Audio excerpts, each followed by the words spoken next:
दोस्तों, महाभारत प्राचीन काल का सबसे बड़ा और खतरनाक युद्ध रहा है, जिसमें लाखों करोड़ों महाबली और शक्तिशाली योद्धाओं ने भाग लिया। बताया जाता है कि इस युद्ध में भाग लेने वाले सभी योद्धा पहले से ही अपराजित थे। इसके अलावा महाभारत का ये युद्ध सबसे ज्यादा शक्तिशाली हथियारों के इस्तेमाल के लिए भी मशहूर था, जिसकी कहानी और किस्से सुनकर आप भी लोगों की रूह कांप जाती है।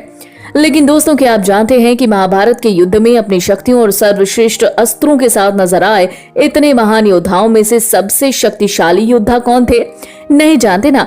कोई बात नहीं। आज के हमारे इस वीडियो में हम आपको महाभारत के युद्ध में नजर आए ऐसे ही 5 सर्वशक्तिशाली योद्धाओं से रूबरू करवाएंगे, जिनकी शक्तियों के आगे दूसरे योद्धाओं को अपने घुटने टेकने पड़े थे। तो देर ना करते हुए चलिए जानते हैं आखिरकार कौन से हैं वो योद्धा। नंबर 1, द्रोणाचार्य। इस कड़ी में सबसे पहला नाम है महाभारत के युद्ध में नजर आए सर्वशक्तिशाली योद्धा द्रोणाचार्य का। इस बात से तो आप सब वाकिफ हैं कि ये पहले ऐसे योद्धा थे जिन्होंने युद्ध के दोनों तरफ की सेनाओं को ज्ञान दिया था।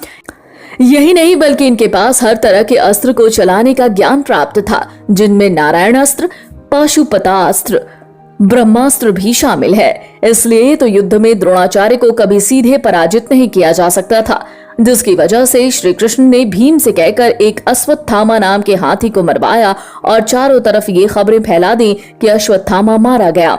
ये सुनकर द्रोणाचार्य ने हथियार डाल दिए, तब जाकर धृष्टद्युम्न छल से द्रोणाचार्य का वध कर पाए थे। नंबर 2, भीष्म पितामह। महाभारत के सर्वशक्तिशाली योद्धा में भीष्म पितामह की शक्तियों का कोई जवाब नहीं, जिन्हें युद्ध में हरा पाना संभव नहीं था, क्योंकि इन्हें वरदान मिला था कि इनकी जान इनकी इच्छा के विरुद्ध नहीं ली जा सकती। और 10 दिनों तक युद्ध में पांडव भी समझ चुके थे कि भीष्म को हराना असंभव है। बताया जाता है कि इनके सामने महर्षि परशुराम को भी हार का मुंह देखना पड़ा, जो कि विष्णु के अवतार थे।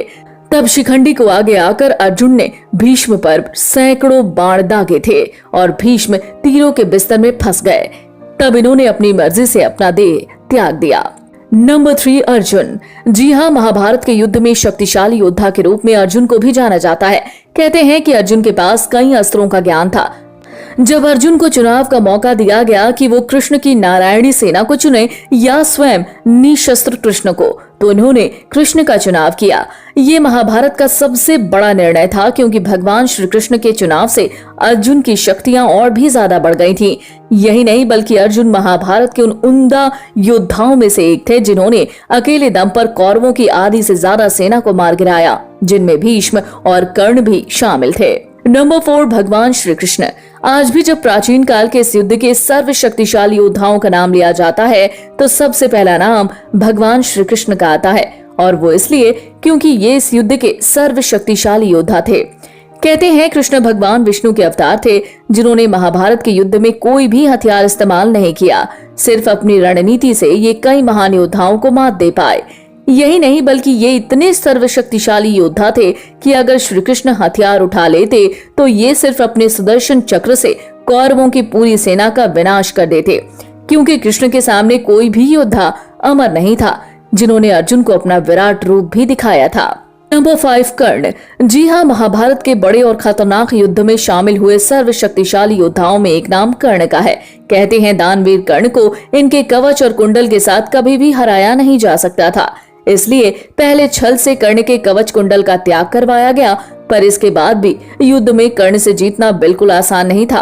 बताया जाता है कि जब कर्ण का रथ एक गड्ढे में फंसा, तब छल से अर्जुन ने कर्ण का वध किया। कर्ण को वरदान मिला था कि उसके कवच और कुंडल को दुनिया का कोई भी अस्त्र शस्त्र छलनी नहीं कर सकता। इसलिए तो कर्ण युद्ध में नकुल, सहदेव, युधिष्ठिर और भीम को आसानी से हरा पाए थे। तो दोस्तों, ये तो थे महाभारत के 5 सर्वशक्तिशाली योद्धा।